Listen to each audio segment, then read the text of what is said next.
د لوګر د اطلاعات او کلتور ریاست له لوري د روزنیزو او ښوونیزو پروګرامونو په دوام د یاد ولایت مرکز په ګډون ټولو ولسوالۍ له سلګونو تنو د دیني مدرسو، ښوونځیو او د حضرت محمد مصطفی صلی الله علیه وسلم د سیرت له مینوالو څخه سیرت النبی په کتاب کې ازموینه واخیستله. ورته وخت کې د لوګر د اطلاعات او کلتور رئیس له دې ازموینې په لار اچولو څخه موخه د ځوانانو د سیرت النبی صلی الله علیه وسلم سره بلدتیا بولي او زیاتوي چې ورته نور پروګرامونه به هم د یاد ولایت مرکز او ولسوالۍ کې په لار واچوي ترڅو ځوان نسل مو په فکري او عقیدوي برخو کې په بشپړه توګه روزل شوي وي. د همدغه سیالیو څخه دا دی چې څنګه وکولی شو چې خپل ځوان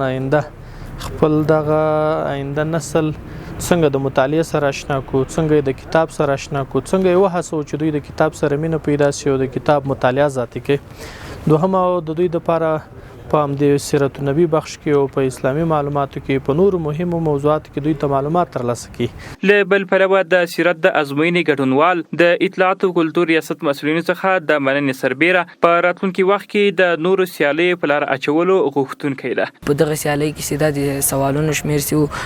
25 نو موږ د اطلاعات او فرهنګ ریاست څخه ډېره مننه کوو چې دغه د لوګر ولس ته دغه سیالۍ نیولې ده. او زموږ دا وختونه چې په راتلونکي کې موږ ته همداسې ښه امتحانونه موږ ته نور هم اماده کړي او چې موږ یادونه ترلاسه کړو. د یادولو وړ ده چې په هیواد کې د اسلامي امارت له بیا ځلې واک ته رسېدو وروسته په لوګر کې د اطلاعات او کلتور ریاست لخوا لسګونه سیالۍ په فکري، عقیدوي او نورو ګڼو برخو کې په لاره اچول شوي دي.